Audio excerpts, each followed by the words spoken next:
pleasure to welcome you to this.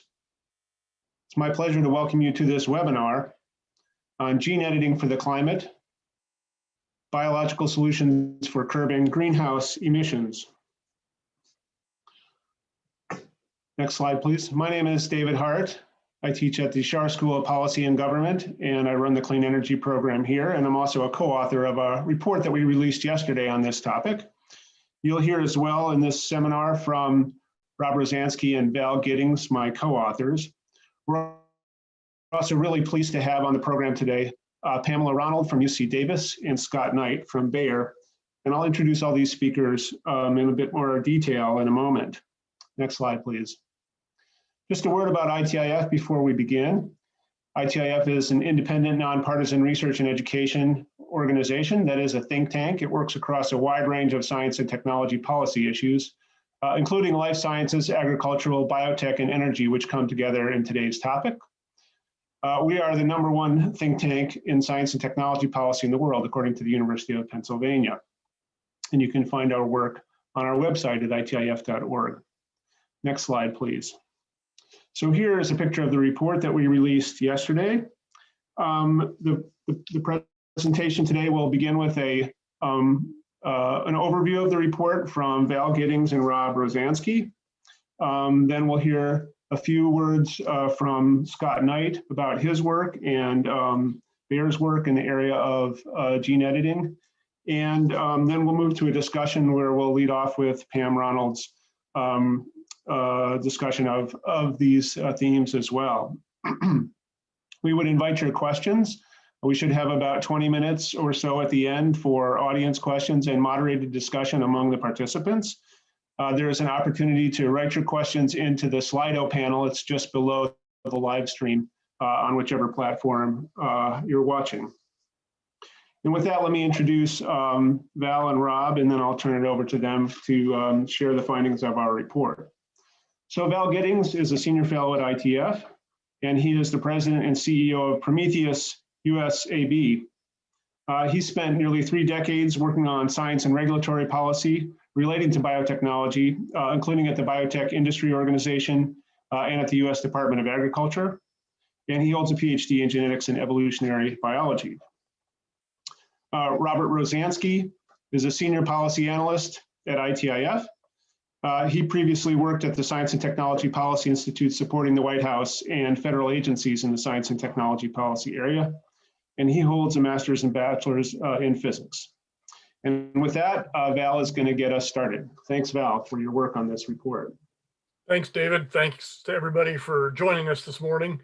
The reason that we undertook this project is obviously climate change is an important issue and arguably the most exciting topic in biology at the moment. Certainly one of the most exciting in recent years is gene editing. And so it makes sense to figure out how gene editing might be able to help us with climate change. Next slide, please, Rob. The fact is that greenhouse gases from living or deceased organisms are the major component of current greenhouse gas emissions. Plants and animals and microbes all have great potential to reduce emissions, and biological carbon dioxide fixation can significantly expand the existing carbon sinks. Biological mechanisms for improving production efficiency, reducing emissions, and increasing carbon capture, all these can be improved and magnified through gene editing. Next slide, please. We want to talk about, next one, some of the potential applications in key sectors. But first, a little bit about gene editing per se. Gene editing is just the most recent stage in the development of techniques to improve plants, animals, and microbes for human uses.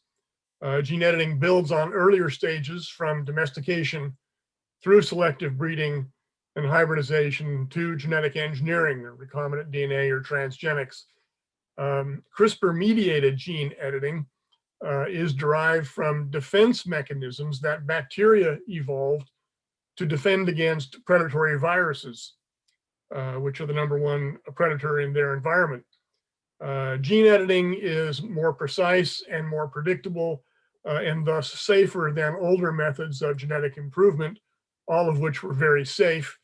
And gene editing is being used to improve plants, animals, and microbes in myriad different ways. Next slide, please. Thanks. I want to make a shout out to the World Resources Institute. Rich Waite and his colleagues have done a series of excellent reports and some really brilliant work looking at climate change, agriculture, and ways we can improve agricultural processes to help reduce the challenges that we face with climate change. And in this slide, we have adapted one of WRI's slides from one of their reports to highlight the various areas in agriculture where gene editing might be helpful. And we talk about each of these in our report, but for our conversation today, we only focus on some of the highlights that we'll walk through fairly succinctly, we hope. Next slide, please, Rob. Next one. I'm going to jump ahead a little bit here and give you a sneak preview. For my money, the most exciting of all the application areas in which gene editing will make contributions to helping us solve the various challenges of climate change has to do with photosynthesis. This is a picture of some giant redwoods in California, in Yosemite, that I took a few years ago when I brought my family there. You know, think about it. If you can improve the efficiency with which plants extract sunlight and convert that into carbohydrates, the potential there is enormous. I think that everybody but a few science fiction writers has underestimated the extent to which this is going to transform human activity and the relationship between humans and the environment. So that is, in my opinion, the crown jewel. But there are several others that are really important that are stand poised to make huge contributions in the very near future. Next slide, please. The first of these is in the area of food waste. The United Nations Food and Agriculture Organization estimates that as much as 30% of the food that we produce winds up getting wasted. Excuse me. Decomposition of this wasted food and the fossil fuels used to produce that are the single largest source of agricultural greenhouse gas emissions. Gene editing can reduce waste by prolonging the useful lifetime of products, particularly, for example, cooking oil used in food service applications. What does that mean? French fries, everybody loves French fries, right? But folks tend to prefer French fries that are not cooked in oil that's been used continuously for a week or more. The flavor is better with the fresher oil. What this Calino soybean oil does, it's a high oleic acid soybean, and that is a modification that's been introduced through gene editing that extends the lifetime of the oil, the useful lifetime, by making it resistant to the oxidation, the breakdown, the high temperature use causes. And so you can get 3 weeks of quality use out of the oil instead of just 1 week. So right there in a stroke in that application, you have tripled the efficiency of production. And that's huge. Another opportunity for food waste improvement that gene editing is already delivering on has to do with potatoes. Approximately 400 million pounds of potatoes are wasted every year because of bruising. And Simplot has already introduced a potato which is resistant to bruising by knocking out an enzyme that's responsible for the bruising reaction. This first potato that they've introduced is not produced through gene editing, but they have recently negotiated a license to use gene editing approaches to attack this problem, and they are pursuing that with alacrity. Everybody knows about, I suppose everybody's heard by now about Arctic apples, the non-browning apple. This is a knockout trait which eliminates production or reduces production of an enzyme that causes the browning reaction that makes kids turn up their noses if the apple's been exposed to air for a half an hour or so. It makes them reluctant to eat it. So at a stroke, you can reduce the loss, wastage due to consumer rejection because of aesthetics. That same application has been demonstrated in mushrooms by researchers from Pennsylvania. And there are additional myriad applications. So there's a whole host of different ways in which gene editing can help reduce losses in food consumption. Next slide, please. Reducing bovine emissions of methane. Everybody knows that methane is a far more potent greenhouse gas than carbon dioxide. And if you can reduce the methane production from dairy and beef cattle, that would be a major plus. There are a couple of ways this can be done. One is by improving efficiency. The size of the dairy and cattle herds in the United States have decreased dramatically over the last 30 years. But at the same time, production of meat and milk have gone up, and the emissions of methane have decreased slightly or gone down, have decreased slightly. In addition, some folks would argue that reducing meat consumption is a path that should be pursued. For carnivores like myself, that's not the most attractive option, but there are some other things that can be done as well. The methane that cattle produce doesn't come from the cattle themselves. It comes from microbes in their digestive tracts. Researchers have discovered that feeding supplements in the food to cattle can alter the composition of microbial populations in their digestive tracts so as to reduce methane production. At the same time, researchers have also discovered that cattle themselves, there are about 2,000 different microbial species that occupy bovine digestive tracts, and the methane production comes from a small subset of those. And researchers in Scandinavia have discovered in some really elegant work that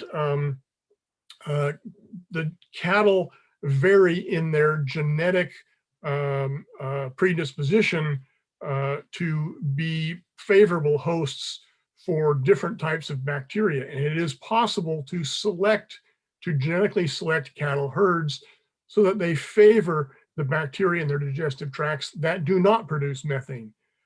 So the potential for improving cattle genetics through gene editing and selection here to develop herds that reduce methane production is substantial, and that is being pursued dramatically. Next slide, please. Biofuels is another major area in which gene editing is being applied. The initial first generation biofuels, particularly ethanol from corn grain, hasn't delivered all the environmental benefits that we had originally hoped for. And the main reason for that is cellulose. Breaking cellulose down. Cellulose is a molecule that is difficult to digest, so it's been difficult to find economical ways to break cellulose down. But researchers are working on genetically engineering and editing microbial populations so that they will be much more efficient at breaking down cellulose. And this brings corn stover and switchgrass, pictured here, and sorghum and other high cellulose plant material well within reach for biofuels production. So researchers have made good progress in that direction already. And in addition, algae, for example, are being gene edited to be more efficient at producing second generation biofuels like butanol, which also serves as not only a good biofuel, but a good feedstock for a lot of chemical synthesis. Next slide, please. This picture shows the benefits of in carbon sequestration, capturing carbon in soil, and how those vary between a perennial crop on the left and an annual crop on the right. If you could take that annual crop on the right and increase the proliferation of roots and so forth, that would be a huge plus. Researchers at the Salk Institute are pursuing this and have just reported in the last couple of weeks some major progress in that direction. And if you can enhance photosynthesis so that plants divert more energy into producing roots that will last and help sequester carbon in the soil, that too would be a significant and substantially beneficial application. Researchers have also worked on a variety of different ways to hack photosynthesis to make it more efficient. And they have come up with a number of elegant tweaks to the major enzymatic molecule involved, rubisco, and they have developed ways to improve the photosynthetic efficiency of some crops from 20 to 50%. That would be enormous if that could be translated into an improvement that could be shared widely among agricultural crops. Researchers have also hacked a feature of photosynthesis. You know, photosynthesis involves plants taking sunlight and converting it to sugars, basically. But it is a complex process. It is energetically intensive. So plants have evolved mechanisms for modulating that. So if a cloud goes in front of the sun and reduces the incident sunlight and therefore the energy that plants can tap for the chemical synthesis that they use it for, then plants throttle back on the photosynthetic metabolism that they execute. And at the same time, they throttle that right back up once the sun emerges from behind the cloud. But there is a lag time there. There is a hysteresis that can take as long as 20 minutes.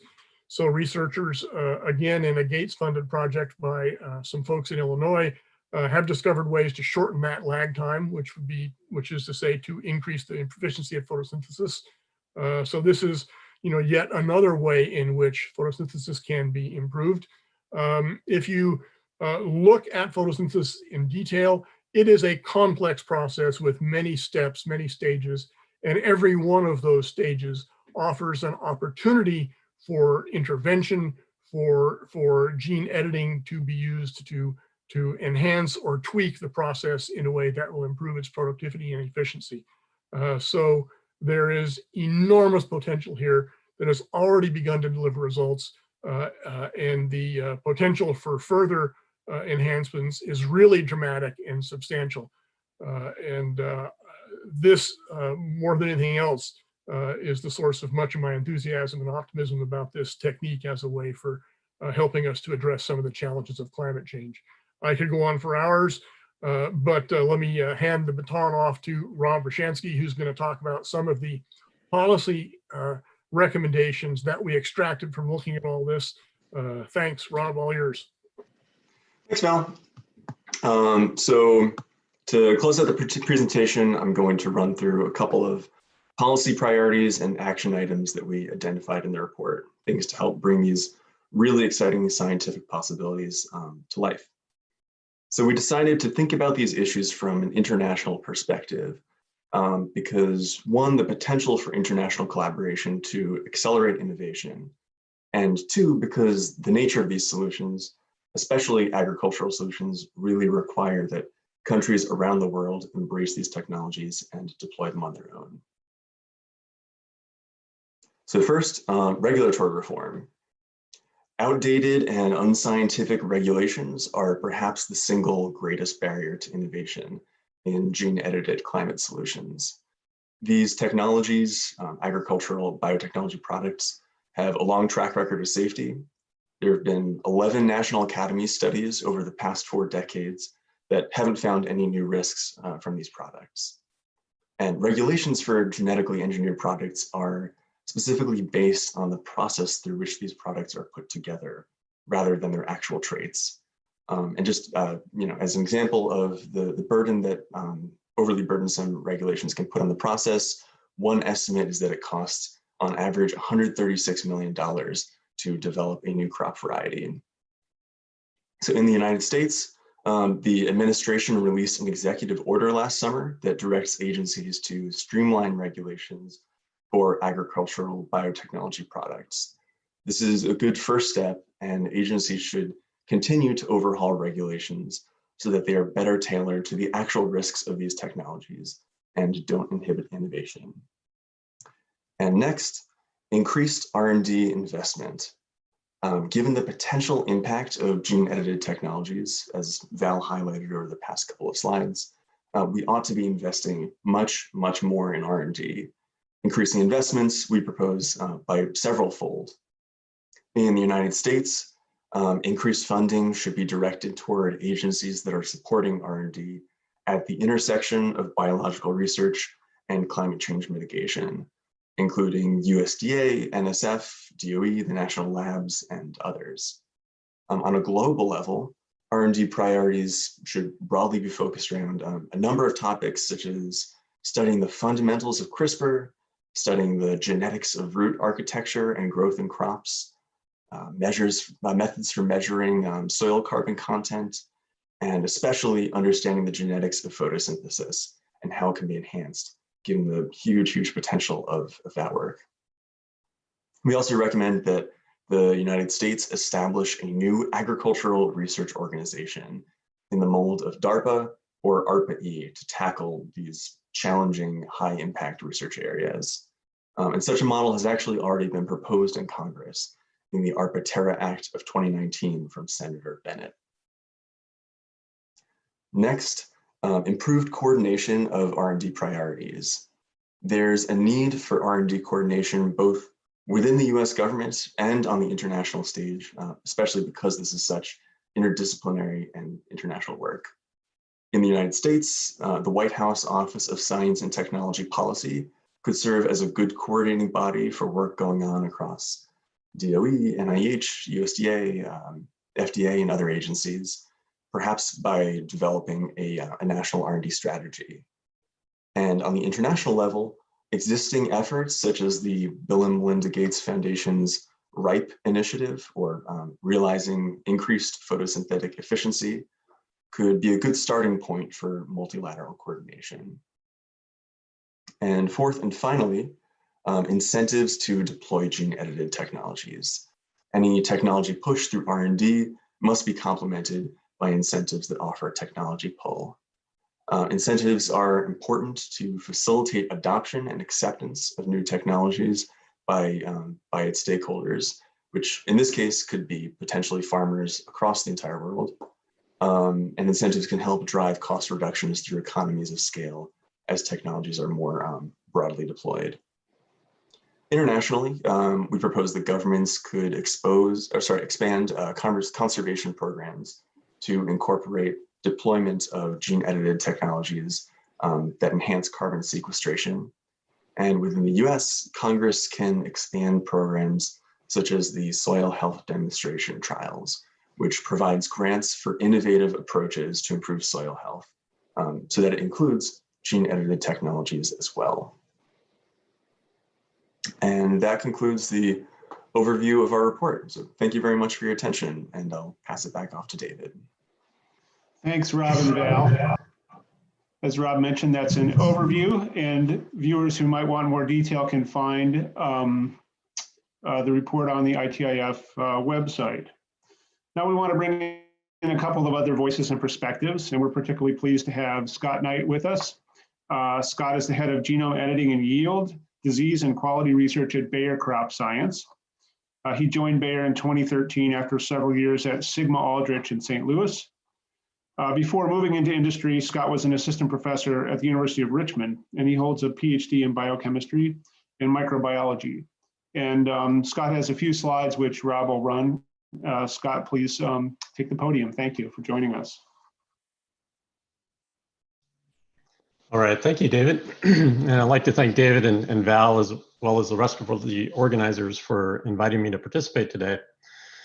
Really wanted to start off talking about gene editing and just how it fits into the evolution of a variety of different technologies and tools that have been invented over the last 12,000 years, really, since crops have been cultivated.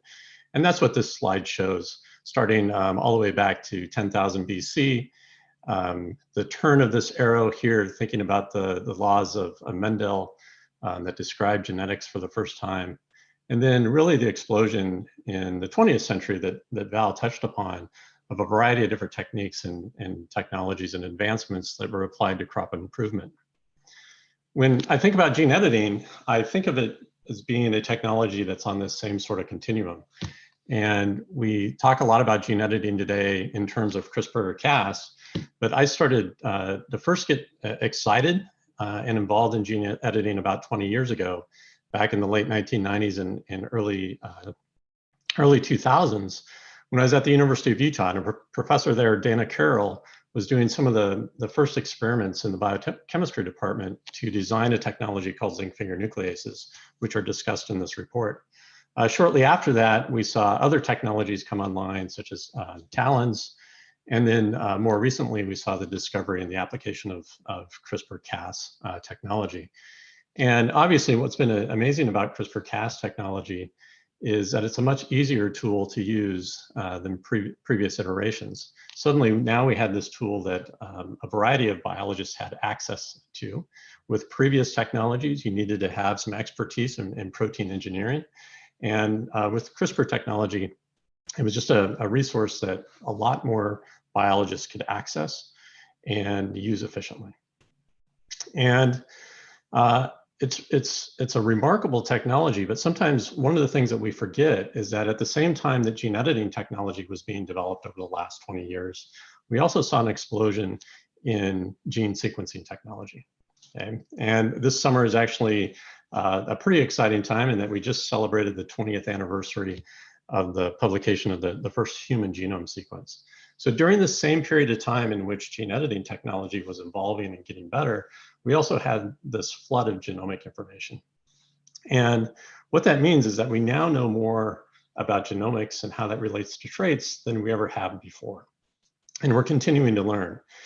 And one of the things that's often lost in conversations like these is that gene editing technology is a really important tool for basic research and understanding how to relate that genetic information back to traits. And there's a number of academic labs and industry labs that are using the tool today for those applications. And that's really, furthering the understanding of biology, and it's really what biology, a big part of biology is. So we're here today to talk about how do we apply this technology, gene editing technology, to crop improvement. And really, at Bayer, we think about using this technology in a variety of different ways. Pretty much any trait that you can imagine that has natural variation in that trait, we can imagine using gene editing to recreate that variation or to modify that variation in new and exciting ways. So we can think about enabling or activating a characteristic in a crop, improving drought tolerance, for instance, or stress tolerance in that crop. We can also think about deactivating an activity in a crop, so reducing susceptibility of disease by deactivating certain genes is one example of that. And we can even think about using this technology to do what we describe as breaking genetic linkages. And that is, when you think about traditional breeding, you bring two plants together, you cross them, and then from the offspring, from that cross, you select the individuals that have the beneficial characteristics from each parent plant. When you find that plant with the beneficial characteristics, it's quite often that that plant also gets some negative characteristics from the parents, and often that results in a yield loss. We believe that gene editing technology is going to be a way that we can break those genetic linkages and break the bad traits from the more beneficial traits that come through crossing. If you go ahead and advance to the next slide, At Bear Crop Science, we have a commitment to sustainability, and our commitments for 2030 are listed here and are largely in line with the report that we're here to talk about today. And so just real briefly, our commitments are a 30% reduction in field greenhouse gases, 30% reduction in crop protection impact on the environment, and empowering 100 million smallholder farmers to access sustainable agricultural solutions. And so, like many companies today, we have sustainability goals and commitments, and those are depicted on this slide. What I'd like to shift to is talk a little bit about our work and some of the work that we're doing to hit these commitments. So if you'd advance to the next slide, please. This is one product that we're very excited about at Bear Crop Science, and this is our short stature corn. And so for those of you that might not be familiar looking at cornfields, what you're seeing here on the left-hand side of this image is standard corn that's grown across North America and really around the world. In the center and in the right-hand side of this image, you're seeing our short stature corn. And it's important to point out that the short stature corn and the standard corn were actually planted on the same day, the same date. It's just that the short stature corn is shorter in height. And this really builds upon work done by Norman Borlaug during the Green Revolution to create short stature rice and short stature wheat. And there are a number of advantages of the shorter stature crop. And we really break that down into three different advantages. One is reducing crop loss. The second is being able to precisely get into that crop and apply inputs. And then the third advantage is increased sustainability.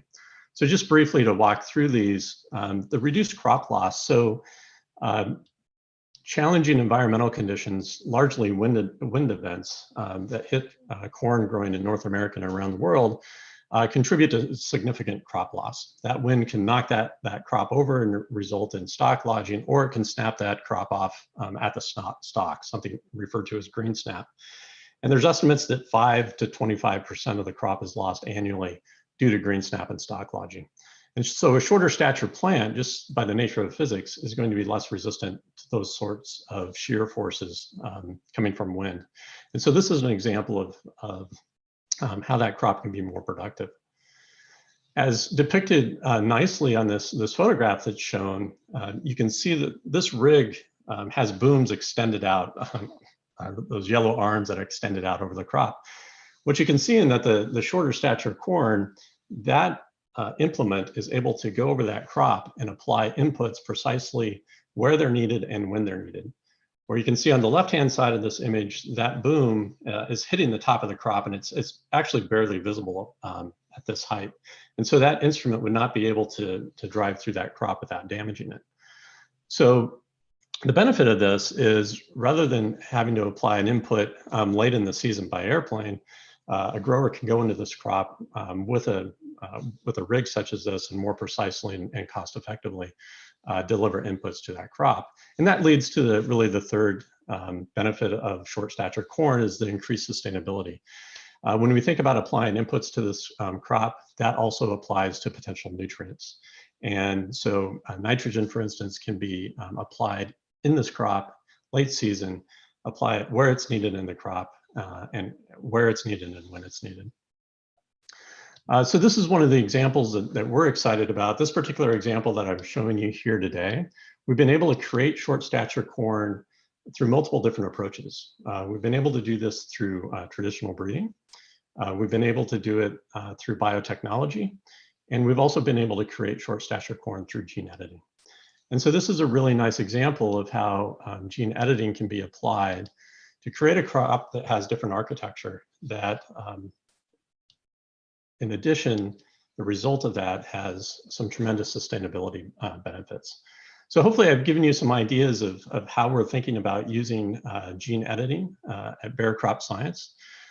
Again, we believe there's tremendous benefits to this technology, not only for the grower, but also being able to contribute to a sustainable food supply. And I walked you through briefly the history of gene editing technology, something that's been evolving over approximately the last 20 years, and one that I expect will continue to advance and have a noticeable impact on how we grow crops in the future. Thank you, Scott. Really appreciate those remarks, and I'll be looking forward to your participation in the discussion. So we're moving to the discussion phase now, and I want to welcome into the conversation Pamela Ronald. Pamela is a professor in the Department of Plant Pathology and at the Genome Center at UC Davis in California. She studies plant response to infection and tolerance to environmental stress, so some of the themes that Scott highlighted in this talk. She's the author of the book called Tomorrow's Table, and she was elected to the National Academy of Sciences in 2019. Congratulations, that's a great honor. So Pam, I'm going to ask you to kick off the conversation on this theme of gene editing and its potential contributions to climate solutions.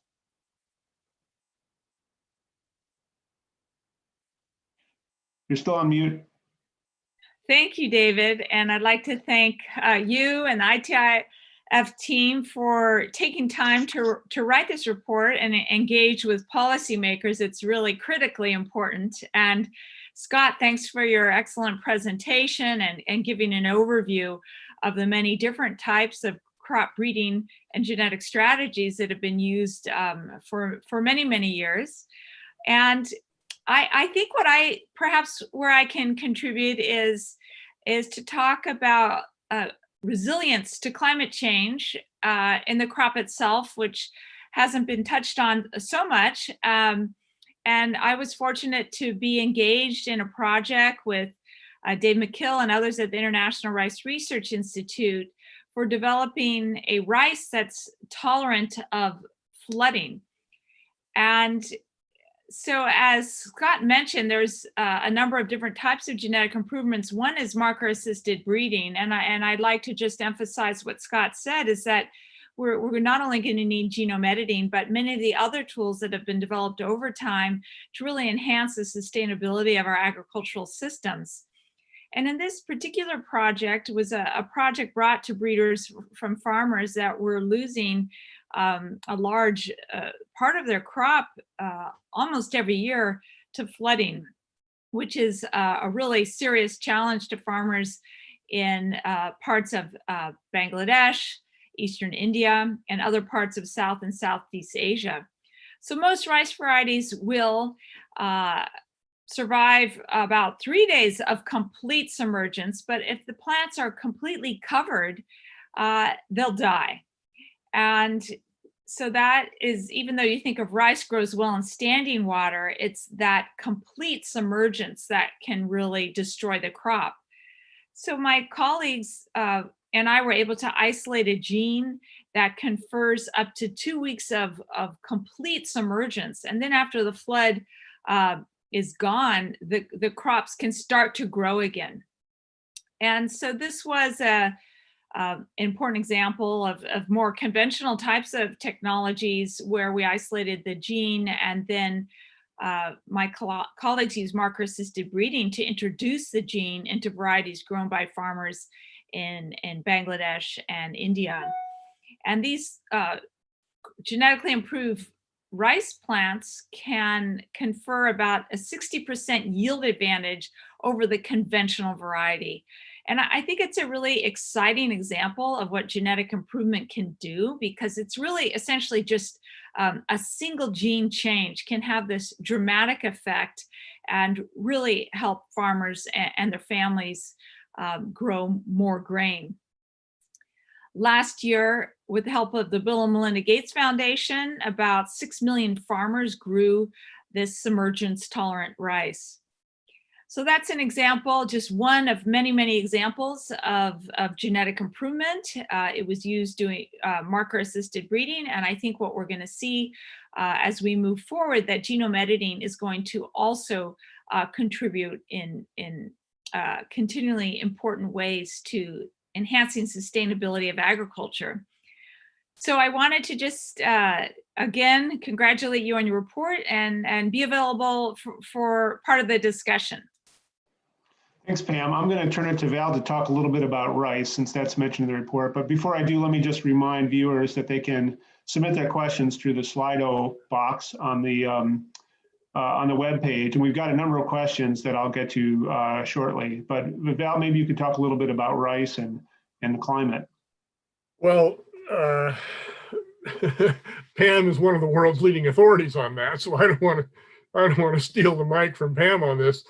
But you know, rice paddies are one of the sources of methane, and researchers have found that if you can introduce a gap into the irrigation schedule for paddy rice, which is most common in South and Southeast Asia, as Pam mentioned, that can disrupt the microbial populations that are responsible for methane production in ways that will reduce the overall methane emitted by those rice paddies. And this all has to do with managing rice's, the water metabolism of rice. The genetics of water metabolism in plants is hugely complicated. There's a half dozen major genes and maybe as many as 200 minor genes that all influence this. And so historically, it's been very difficult to work with. But now with the combination of the kinds of marker-assisted selection that Pam mentioned and big computer algorithms, we can begin to figure out ways that we can work with that. And gene editing gives us a series of precise tools that we can use in a whole variety of different ways to help us intervene at different stages in this water metabolism in rice, but also in other plants as well. So this is, you know, gene editing just really expands, grows our toolkit enormously in ways that really expand our capacity to harness plants, animals, and microbes to better suit our needs. Thanks, Val. So let me pick up one of the questions from Debbie Stein. Hi, Debbie. Nice to see your name on this. And I'll ask maybe Pam and Scott to respond a little bit. And her question is about farmers and farmers' willingness to adopt these technologies. She's specifically thinking about in the climate solutions, but I think the broader question of how you know, how the user community is responding to these new technologies is a really important one. And then we can move to the question of public confidence, which I think is closely related. So Pam, you mentioned the adoption of it in South Asia and Southeast Asia. I think that's fascinating. How has that gone? What kind of challenges have you seen in the adoption there? Thanks very much for that question. I would say for the example of submergence tolerant rice, the reason it was adopted so quickly is that there was already an established framework. So the International Rice Research Institute had worked with local breeders, both in India and Bangladesh for many years, and had worked with them to field test the varieties. And those national research stations were already very trusted by farmers in the area. So farmers were already going there to get new seeds. Farmers are always interested in innovation, and they do their own empirical tests, right? So they were able to find out themselves how the rice grows. And we were able as a team to go down there and meet with the farmers. And it was really fabulous to have the researchers and the farmers and the whole team at the International Rice Research Institute there to discuss how the farmers were viewing those seeds. So I'd like to emphasize again, this whole trust framework is really important. So the varieties that were developed were field tested for 4 years before they were placed in farmers' hands. So there are of course, that's going to be very important to have the seed certified, but before it moves on. And in the case of submergence tolerant rice, because it's not regulated, and so this is something we haven't had a chance to get into, but crop varieties developed through marker-assisted breeding are not regulated, which means that there are no extra costs. And so farmers are more quickly able to embrace those seeds. And I think we probably can get into this a little bit. Genome editing so far in the United States is not, again, going to be regulated. So I think that allows these crops to be developed at a much, much lower cost. And also, it reduces this hurdle, because often people think of regulation as meaning something a little bit more risky. Whether or not that's true, we can talk about it. But marker-assisted breeding and genome editing, at least in the United States, are not currently regulated. So I think we're going to have a pretty good uptake in these crops. Thanks, Scott. I'd love to have your take on regulation if you'd like to share it, but first maybe just talk a little bit about farmers and how they respond to the kinds of work that you're doing. Yeah, I think largely I'll echo the comments that Pam just made. You know, not only are farmers running extremely sophisticated operations, but they embrace technology. Farmers are faced with a number of challenges every year, and they are always looking for solutions to those challenges, especially if they're sustainable solutions. And so farmers that we talk to are very excited about gene editing technology and the potential that it has to bring some of these solutions to that they're facing, whether that's yield loss due to disease, increased yield, et cetera, some of the things we've been talking about today. So completely agree with Pam. And, you know, thinking about the regulation, you know, all crops in the US are regulated to some degree. And as Pam pointed out, within the US, the regulatory system for gene editing is one that is not overly burdensome, and that's great.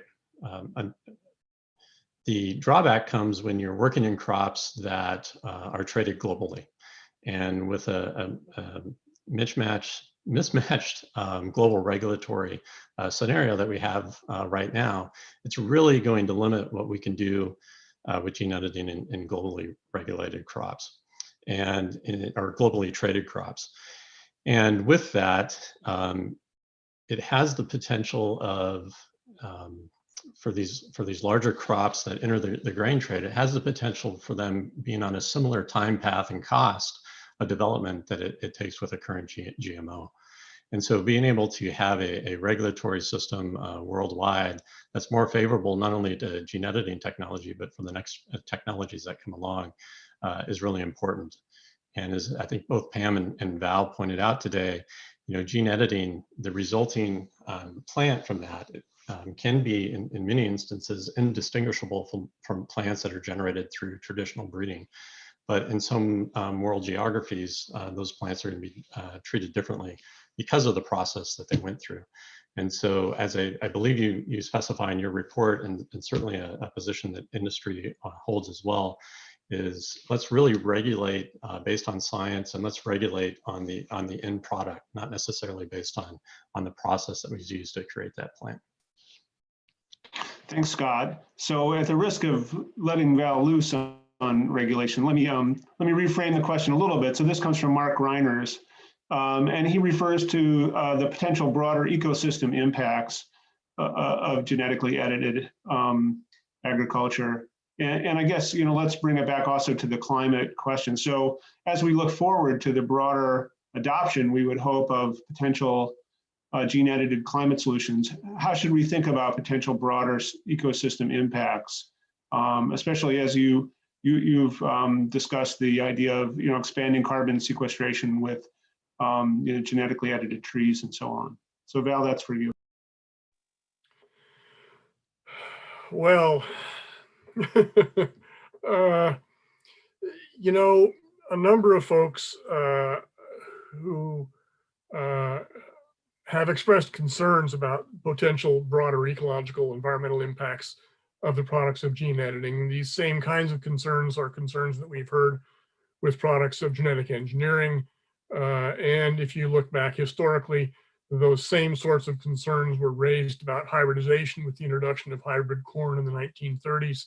You know, the bottom line is that no one has yet identified a novel hazard associated with any method of genetic improvement for adapting plants, animals, or microbes to better serve human needs. The history of conventional plant breeding is one of is a hugely positive history of safe successes. We have seen an even stronger record of safety and success with GMOs, with the results of genetic engineering. And as I said, no one has identified a novel hazard that would be associated with the products of gene editing that differs from those with which we have hundreds, if not thousands of years of familiarity from other methods of genetic improvement. As Rob mentioned, we cited in our report the 11 studies by the National Academy of Sciences, the first dating to 1986, all of which have looked at these issues, none of which have found novel hazards, all of which have found that everything that researchers have been doing in recent decades with these techniques are safe, at least as safe as the alternatives that they are rendering obsolete. And in many cases, because of the increased precision and predictability, they are safer. So I am a professional skeptic. I think it is always good to ask questions and to hold innovators to high standards of safety. But in this case, you know, I challenge folks who are concerned and who are arguing that we need to be cautious to identify any imaginable hazard from the deployment of these technologies, which could create environmental problems bigger than those that we now face in their absence. This is the technology that is producing solutions, not problems, and our regulation of it should be judged according to the science, data, and experience. We're moving in that direction with plants in the United States. We have not seen effective movement in that direction from FDA, for example, on animals. And, you know, we talk about this a little bit more in our report, but it is by no means a done deal that the products of gene editing will be treated in a rational way based on data and experience. So this is not a time for us to let our guard down and relax and say we're not going to repeat the mistakes that we've seen done with GMOs in the past. This is a time for us to continue to say, look, we need to make our incisions on the basis, they need to be informed on the basis of data, experience, and science. And those show very clearly that there is no basis for technology-specific regulation and no basis for undue or excessive caution. The innovations that we're introducing are not intrinsically problematic. They are solutions, they are not problems. And we need those solutions desperately. Thanks, Val. It strikes me that this technology will put some environmentalists in a challenging position, somewhat similar to what happened with nuclear power, where obviously we all share the goal of stopping, the further climate change as we see it, and as some people on this call are experiencing it today. And yet each step also seems to raise new risks. So I do think that it is a challenge, and we have to continue to reach out to those communities and educate them. And as you said, Val, show them the benefits. Rob, you mentioned in your comments the notion of international cooperation and coordination. I wonder if you could just reprise that theme, and then maybe we could hear a little bit about what's going on in other countries, sort of more broadly. One specific thing I would love to hear from anybody on the panel who's knowledgeable about it is the agricultural biotechnology effort in China, which I have read is quite aggressive. But Rob, maybe just reprise those themes about international coordination. Absolutely. Yeah, I think coming down to these questions of stakeholder adoption and making sure that stakeholders across the world are on board, that increases the importance of international coordination. So there are research efforts going on across many countries in the world, including the United States, and even within a given country, such as our own, the sort of spread of topics involved in a field like this are wide and across many different departments and agencies. So there really is a need for additional efforts to coordinate global R&D priorities, to coordinate global investment and try to ramp up investment, perhaps something in the model of mission innovation.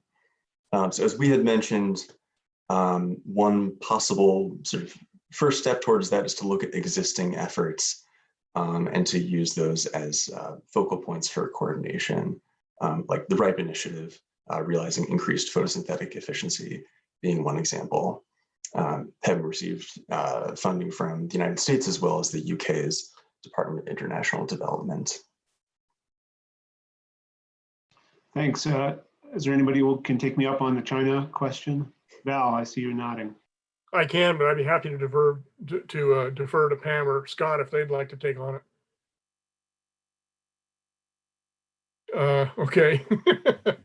Yeah, China is a very interesting case. You know, every country, you know, is unique, and folks are taking a lot of different approaches towards how to deal with gene editing products. I think one of the most interesting continents is Europe. The Europeans, there's a huge groundswell, particularly among scientists in Europe, but also politicians and policymakers, that they don't want to repeat the mistakes that they made with GMOs, over-regulating GMOs. They don't want to repeat that with gene editing. France is a notable exception. They're going in reverse on this. But China is arguably one of the very most interesting countries. They are clearly pumping, you know, a lot of resources into enhancing their capabilities in advanced biotechnologies, especially gene sequencing, but also in gene editing and related techniques. And of course, they do have the example of the pinnacle bad boy in global experience with gene editing so far, with renegade scientist He Jiankui, who a year and a half or so ago announced that he had gene edited a couple of embryos that are now young girls in an attempt to protect them against the potential for infection with HIV. There were myriad problems with what he did and how he did it. He broke all sorts of regulations and rules. And to China's credit, this ended his career. You know, but this happened in China. And in many respects, China is a Wild West. It's very hard to figure out what's going on there, especially because pronouncements from their government must be looked at very skeptically on any topic. But you know, it's clear that they are moving to try to exploit these technologies and capabilities as broadly and richly as possible. The upside of that, I would say, from the standpoint of those who are concerned about safety, is that, as we have seen in other countries, these technologies, the products of these technologies are intrinsically very safe. As I said, at least as safe, if not safer than those products that they would displace.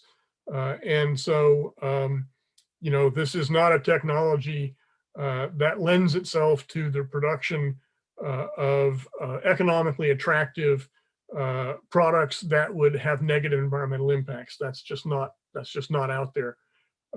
But you know, China's an interesting case. We need to watch it closely, and you know, I do that on a daily basis. Thanks, Val. So we're very close to the end of our hour, and I want to wrap up just by capturing, you know, what, and especially ask Pam and Scott, what are you most excited about? If we were to get together 10 years from now, we look back at 10 years of progress in this field of science and technology, what do you think we'll be talking about? Where do you see the most promising pathways? Scott, go ahead. Maybe I'll start off, David, and then hand it to Pamela to finish. You know, I think the things that we've talked about today, the things that are in your report, really are the exciting things we need to be watching about. The image that Val showed in his talk of the root structure, and how can we think about modifying crops in such a way to sequester carbon is pretty exciting. It's right in line with some of the things that I shared today with how we're changing plant architecture for benefits. You know, I think as we think about the biological sciences, we think about some of these bigger initiatives such as the RIPE initiative and how are we going to improve photosynthesis. You know, these are exciting too, and these are ambitious research programs, but I think that we have the tools and we have the technology and we have the researchers around the world today that can really contribute to that. And so I think that largely in your report, some of those salient points that you called out where gene editing can have an impact in biology and in crops are precisely on target. So looking forward to coming back in 10 years and seeing how we all did. Thanks, Scott. What excites you, Pam? Well, I think it's, of course, the technology is really exciting. I'd say the major challenges continue to remain the same, to reduce greenhouse gas emissions, to use land and water more efficiently, to feed the poor and malnourished, to reduce negative inputs into the environment, to ensure that farming is economically viable. These are really huge challenges that we've known about in the agricultural community for many, many years. But what's changed is that we now have more tools and technologies, and the field of genetics is just moving so fast that 10 years ago, we could probably not have envisioned the tool of genome editing. And I think 10 years from now, there will likely be even another major advancement to our ability. So that means that we can attack these challenges in ways that we couldn't before. So I find that really, really very exciting. Thanks, Pam. It's a mind-spinning field. It was a great experience for me to be involved in this report. I learned a lot from working with Val and Rob, and I agree 100%. I don't think we can predict where we'll be in 10 years, but it would be great if we could come together again, and I hope we'll have a decade of progress to look back on, both in the science of agriculture and ecosystems, and in progress towards climate solutions. With that, we're going to end our live stream. Let me thank all of our panelists, invite viewers to read the report and send us your thoughts as you do. Thank you again for joining us. Thanks, everyone. Enjoyed it. Thank you.